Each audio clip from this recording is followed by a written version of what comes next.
If someone saw me pouring hot water over fresh maggots for the first time, they'd probably think I'd ruined perfectly good bait. It definitely looks strange. But the real surprise comes once you're on the water. While other anglers wait for even the slightest bite, this simple trick starts catching fish. That naturally raises one question: why does it work? Most anglers believe the more a bait wiggles, the faster fish will notice it. I used to think the same thing. But after years of fishing, I realized that soft, muddy bottoms change everything. Today we'll look at why live maggots can actually reduce your success in certain situations, how to prepare them properly, and why a quick hot water treatment can make them much more effective for catching bream, tench, and trophy-sized Crucian carp. Imagine a typical fishing session. You find a promising spot where a firm bottom transitions into soft mud. You feed the area, mix live maggots into your ground bait, hook a few maggots, and make your cast. An hour goes by, then another, and still no bites. You switch leaders, change hooks, try different scents, yet nothing improves. The problem isn't your tackle or your bait, it's the mud itself. Soft silt behaves completely differently from hard gravel or sand, and that's where many anglers unknowingly lose their advantage. When a feeder lands on a soft muddy bottom, it usually sinks into the silt a little. Most anglers don't see that as a problem. The real issue is the live maggots. Their natural instinct is to avoid light and burrow into soft ground as quickly as possible. Within minutes, the bait on your hook can disappear beneath the surface. If you've also added live maggots to your ground bait, they spread out in every direction, breaking up your feeding area instead of keeping fish concentrated where you want them.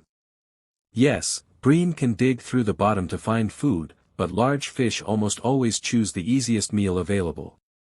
If food is lying right on the surface, why waste energy searching through several inches of mud for a single buried maggot? That's exactly why live maggots often produce disappointing results on soft, silty bottoms, even when everything else seems to be done correctly. This is where things get really interesting. Many beginners are surprised to hear that on deep, silty bottoms, motionless maggots can actually outperform live ones. It sounds unusual, but there's a simple reason behind it. A properly scalded maggot changes in several important ways. Most importantly, it stops moving completely. Once it lands on the bottom, it stays exactly where it falls instead of burrowing into the mud. That one change gives it a huge advantage. There's another benefit most anglers never think about. After being scalded, the maggot becomes slightly lighter and tends to rest on top of the soft silt instead of sinking into it. That means your hook bait stays visible to feeding fish. A white or red maggot also stands out much better against a dark muddy bottom, making it easier for fish to spot. Small details like these often make the difference between an average day and an unforgettable one. Now look at the situation from a bream's perspective. Unlike predatory fish, bream feed by slowly cruising along the bottom and vacuuming up whatever lies in front of them. If your bait is sitting on top of the silt, it's one of the first things the fish inhales. That's why a motionless maggot often catches more fish than a live one. Have you ever experienced a perfect-looking spot where your fish finder shows fish, your ground bait is proven, yet the bites never come? Many anglers blame the weather or changing pressure, but sometimes the real reason is much simpler. Now let's talk about the right way to scald maggots. This step has a few important details. If you simply pour boiling water directly over them, you'll ruin the bait, they'll become too tough and lose much of their appeal. Before anything else, rinse the maggots thoroughly with cold water. Live maggots release natural substances with a strong odor, and if you skip this step, that smell stays trapped inside after scalding. I usually place them in a fine strainer and rinse them several times. Some anglers even add a tiny drop of unscented dish soap to remove the oily film before rinsing again with clean water. It may seem like a minor detail, but small details are often what separate successful anglers from everyone else. Next, place the maggots into a plastic container and cover them completely with cold water, leaving about an inch of water above them. After a few minutes, they'll calm down and stop wriggling so aggressively. Now comes the most important step. Use hot water that has cooled slightly after boiling, not rolling boiling water. Slowly pour it into the cold water while gently stirring. You'll notice the maggots stop moving and become fully extended. That's exactly what you're looking for. Just don't leave them in the hot water for too long. If you do, they'll become too soft and tear easily when you try to put them on the hook. As soon as they're ready, drain the hot water and immediately cool them with cold water. After that, your bait is ready to fish. It also stores extremely well. Just keep it in a sealed bag or small container in the refrigerator, where it will stay in great condition for a long time. The trip that completely convinced me this method works happened years ago during the peak of summer. A friend and I headed to an old lake known for its big tench. It wasn't an easy place to fish. Lily pads covered much of the water, the shoreline was soft and marshy, and the bottom was buried under a thick layer of black silt. It was the perfect place to test whether this idea really made a difference. My buddy stuck with the traditional approach. He used a heavy ground bait mix, fished with worms, and added plenty of live maggots. I went in a different direction. I mixed a lighter ground bait that would stay on top of the silt and used only pre-scalded maggots on the hook. To be honest, everyone thought I was wasting my time. But by late evening I landed my first solid tench, then another, and throughout the night I caught several quality tench and Crucian carp while my friend struggled to get consistent bites. The reason became obvious. His heavy ground bait sank deep into the mud, and the live maggots burrowed even farther beneath the surface. The fish had to dig through the silt just to find them. My lighter feed stayed on top, and the scalded maggots remained clearly visible. The tench followed the scent, found the bait almost immediately, and fed with confidence. By sunrise, my friend quietly switched to the same method without saying a word. Preparing your maggots correctly is only half the battle. There's another mistake that can completely cancel out all the benefits, and it has nothing to do with the bait itself, it's your rig. If your leader is too short, the hook bait will sink into the silt right along with the feeder. That's why, when fishing over soft bottoms, the first rule is simple: don't use a short leader. Even the best prepared bait won't perform if your setup isn't designed for muddy conditions. On soft silt, I recommend using a leader that's at least 30 inches long, and in many situations closer to 40 inches.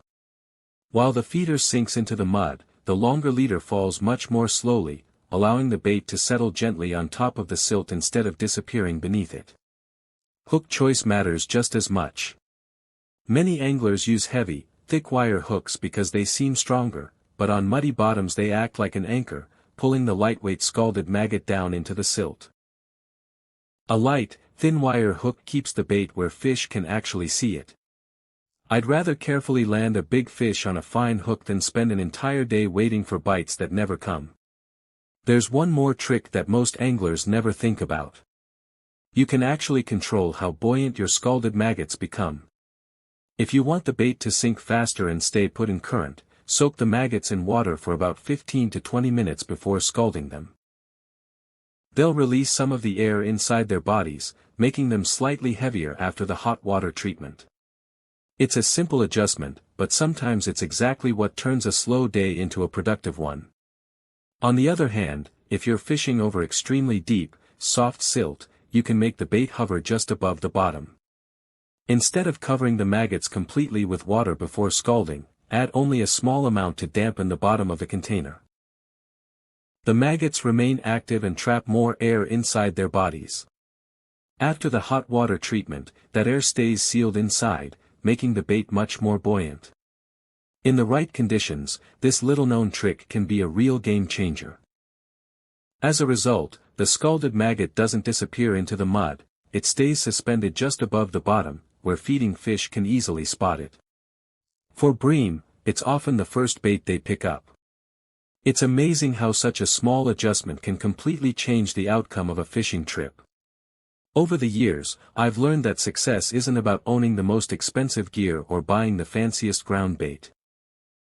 It's about understanding what's happening beneath the surface and adapting your approach to the conditions in front of you. If you're fishing over soft, silty bottoms, avoid mixing live maggots into your ground bait.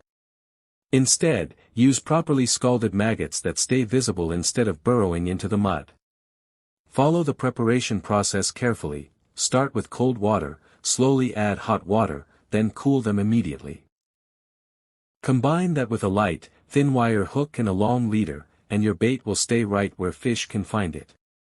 On extremely soft bottoms, you can even prepare more buoyant maggots that hover just above the silt, making them even more visible to feeding fish. One more trick that's worth trying is using one white and one red scalded maggot on the same hook.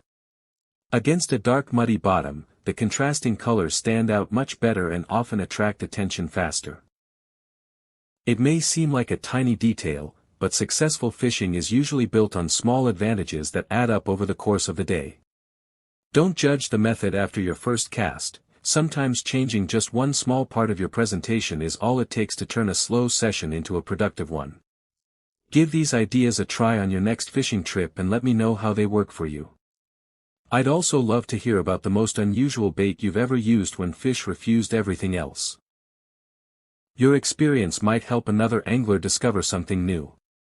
In the next video, we'll cover another common mistake that costs anglers fish before they even make their first cast: improperly mixing ground bait. There are a few surprising details you won't want to miss. Until next time, tight lines.